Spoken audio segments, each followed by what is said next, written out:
परदेशी भए आमा मलाई बोलाइदेऊ मेरो घर टाढा भयो फर्केर आउन देऊ परदेशी भए आमा मलाई बोलाइदेऊ यो मन पोल्छ बेसरी सम्झना आएर सो मैले चाहिँ यहाँबाट चाहिँ मम्मीको भोइस सुनाउन चाहेँ र मलाई एकदम नराम्रो लाग्यो इमोसनल भइरहेको छु म होइन लाइक म यति धेरै खुसी छु नि मेरो मम्मीको फेसमा मुस्कान देख्दा होइन केही गर्न सक्दिनँ जस्तो लाग्थ्यो होइन तर जे भए पनि थोरै मैले मेरो मम्मीलाई खुसी दिन सकेँ आई होप सधैँभरि मम्मीलाई यसरी नै खुसी बनाउन सकौँ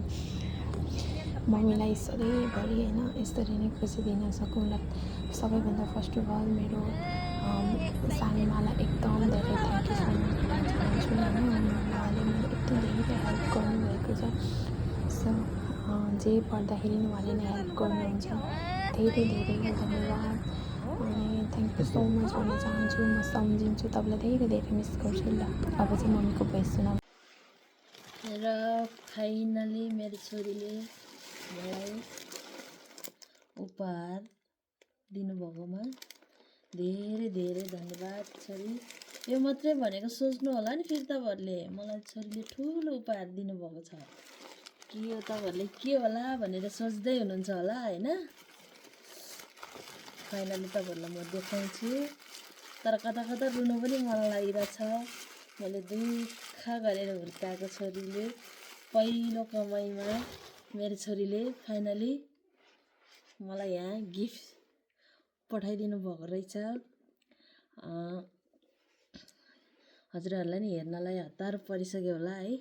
तर मलाई पनि हेर्नलाई हतारो भइसकेछ यो भित्र के होला भन्ने सोचिरहेको छु म पनि हेरौँ है त गाइज तपाईँ हामी सबै मिलेर आऊ तिलारी पो रहेछ हो गाइज है फाइनली मेरो छोरीले पठाइदिनु भएकोमा छोरी धेरै धेरै धन्यवाद मेरो छोरीलाई जहिले राम्रो होस् मैले मेरो लाइफमा अहिलेसम्म मैले यसरी तिलारी चाहिँ बनाएर लगाएको थिएन मलाई दिने मान्छे पनि अहिलेसम्म कोही पनि थिएन तर नभएको होइन मसँग सुनहरू छ त्यो चाहिँ बुढाले बनाएर लगाउनु भनेर सिक्रीहरू मैले लाएँ ब्रासलेट लाएँ औँठी लाएँ मेरो लाइफमा अहिलेसम्म मैले यो तिलारी चाहिँ लगाएको थिएन मेरो छोरीले यो पनि इच्छा पुरा गरिदिनु भयो तर म अहिले चाहिँ भावुक हुँदैछु मेरो लाइफमा नलागेको चिजहरू मैले लाउन पाएँ मेरो छोरीलाई जहिले राम्रो होस् मलाई कस्तो देख्छ गाइज हेर्नुहोस् मेरो छोरी मान्छेको काम गरेर भयो भने मेरो इच्छा पुरा गरिदिनु भएकोमा धेरै धेरै धन्यवाद मेरो छोरीले आई लभ यु तर कता कता आँसु पनि आउँदो रहेछ होइन यो चाहिँ खुसीको आँसु है हजुर यस्तै हो के गर्ने मेरो छोरीलाई धेरै धेरै सम्झेको छु आई लभ यु मेरो छोरीले पठाइदिएको मलाई धन्यवाद तपाईँहरू सबैजनालाई अहिलेसम्म हेरेर साथ दिनुभएकोमा